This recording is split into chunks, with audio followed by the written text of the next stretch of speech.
Pertama apresiasi ya ada kreativitas anak bangsa dari kalangan menengah ke bawah tapi bisa mendunia lah ya itu. Tapi kan yang komentar-komentar jadi salah gitu kan. Saya senang tadi Mbak bahas semua.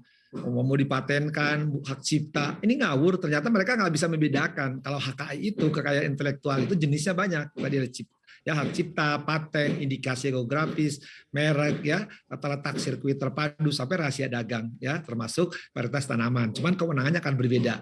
Jadi, nah ini orang harus ngebedain karena di sebelumnya juga suka mengatakan tuh ada di Monas pakai angka itu mau dipatenkan. Padahal itu bukan paten ya, malah mau diciptakan atau partai juga mau dipatenkan. Jadi orang ternyata tidak paham kekayaan intelektual itu jenisnya banyak. Nah, yang Citayam ini kategorinya bukan kategori cipta, bukan kategori paten.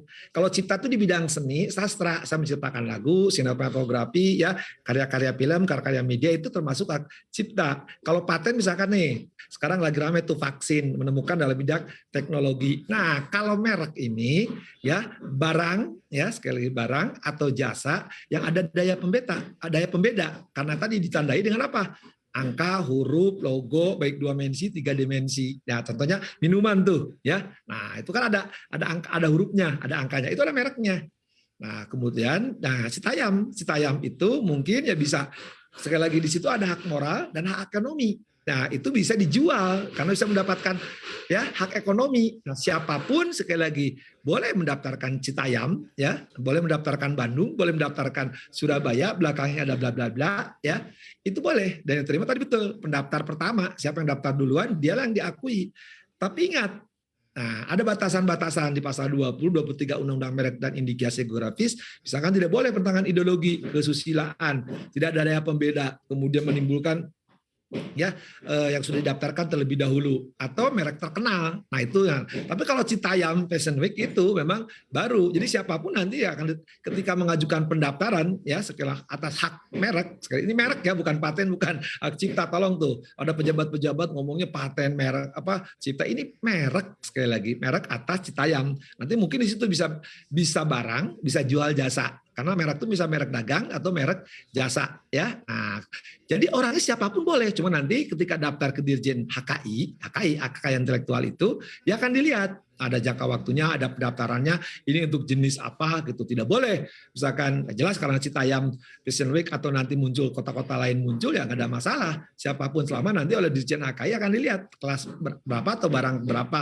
atau juga termasuk jasa apa. Tapi yang jadi masalah sekarang kan ketika kemarin ya ada beberapa pihak mengatur, nah nanti akan dilihat oleh Dirjen HKI siapa yang berhak pertama ya, yang sudah memenuhi persyaratan karena syaratnya banyak tuh ya diuraikan dari siapa ini dia bla bla bla gitu kan. Tapi intinya tadi tidak untuk membedakan dengan barang lain, jelas pasti beda dengan yang lain, Citayam Fashion Week ini atau Bandung Fashion Week atau Surabaya Bandung atau juga ada Jepara Kudus kan, kita kecenderungan dalam muncul kan mendaftarkan aja boga aja, tapi nanti akan dilihat oleh Dirjen HKI ya, akan keluar surat keputusan menteri. Nanti kalau jadi sengketa ini kewenangannya pengadilan niaga. Nah kebetulan saya adalah hakim niaga pertama dan itu juga saya ngajar HKI dan niaga di kampus, jadi kita gampang kalau ini terjadi sengketa nanti ya penyelesaiannya di pengadilan niaga.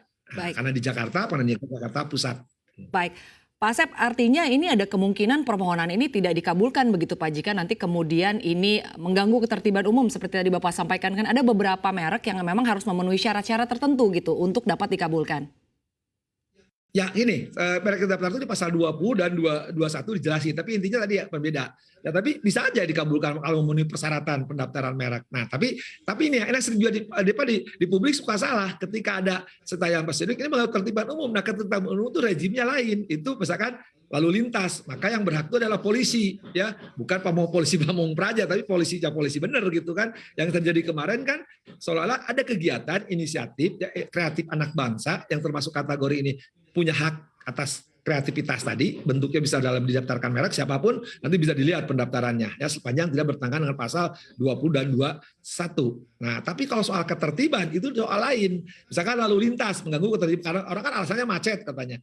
Ya saya sering mengatakan itu dua hal yang berbeda. Ini kreativitas harus dijunjung siapapun. Ketika macet ada rejim lalu lintas. Lalu lintas itu ada acaranya acara singkat, itu kewenangannya polisi gitu, bukan kewenangan institusi lain. Ya, silakan aja. Kalau itu tempat penyeberangan kok ya. Kalau ada nggak ada Citayam Fashion Week juga itu kan macet di wilayah itu. Yang jadi salah itu ya kenapa bawa mobil sendiri, mobil jadi mobil kreditan, kenapa nggak naik busway? Kenapa misalkan nggak ikut fasilitas umum? Tapi kenapa? Jadi seolah dua dibenturkan. Satu, kita harus hargai ada kreativitas anak bangsa yang itu merupakan kekayaan intelektual, ya kita apresiasi. Di lain pihak, yaitu kewenangan kepolisian ketika ada pelanggaran lalu lintas gitu. Jadi itu harus dibedakan dulu. Tapi saya lebih senang di sini adalah ketika karya kreativitas ini punya kekayaan intelektual dalam bidang merek, ini ada nilai moralnya, ya, adalah kearifan lokal atau kearifan nasional kita. Dan yang penting ada hak ekonominya yang harus dijunjung. Nah, ketika hak ekonominya masyarakat punya hak terhadap ini, nah tinggal dilihat siapa yang daftar duluan, ya.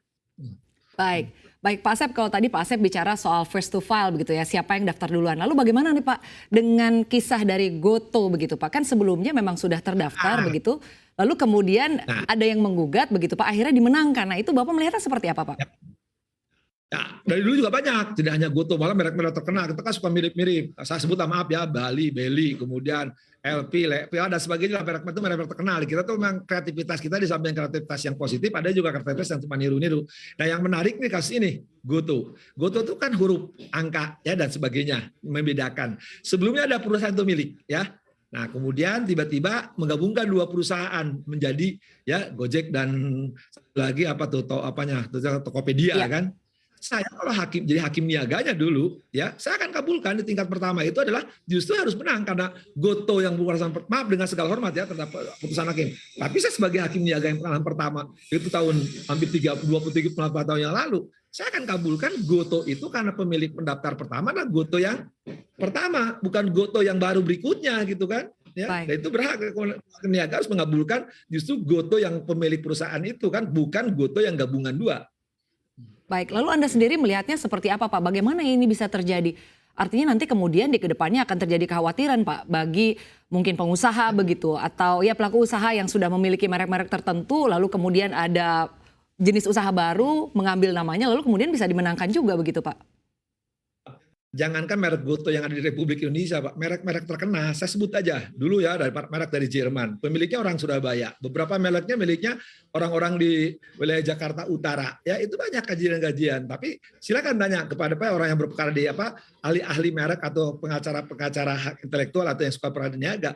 Kalau saya sebenarnya permolir, harusnya tadi, ya satu, pendaftar pertama harus dilindungi karena dia, itu udah ada catatannya, ya di Dirjen HKI ada sertifikatnya. Kedua, merek-merek terkenal dunia itu kan jelas apa yang disebut merek terkenal harus dilindungi karena kita telah meratifikasi Konvensi Paris, Konvensi Bern, WTO, GATT itu ya. Nah, itu sudah ada konvensi tersebut. Nah, kalau sekarang hakim-hakim, maaf dengan segala katakan, hakim-hakimnya tidak paham tentang kekayaan intelektual, ya jangan jadi hakim niaga karena jelas kalau merek-merek yang ada di kita ini ya yang dilindungi adalah tadi first to file itu kan pendaftar pertama, pendaftar duluan itu tetap harus dilindungi. Tapi sekarang kadang-kadang beberapa kasus kan bisa gampang tuh yang menarik itu misalkan kasus ada juga itu sangat banyak, tapi kalau saya udah permolir ya dulu kasus Singapura yang menyangkut usaha bisnis di Indonesia ya itu kan juga tajuk sikat gigi itu menarik sekali. Jadi banyak putusan-putusan yang harusnya ada perlindungan pendaftar pertama atau yang menarik terhadap merek-merek terkenal, tapi faktanya banyak putusan yang menyimpang dari itu. Soal yang terjadi menyimpang, saya tidak tahu ya, tapi yang jelas itu para hakim-hakim niaga yang berpengalaman maupun ahli-ahli HKI itu pasti senyum-senyum karena gampang kok. Ya. Baik.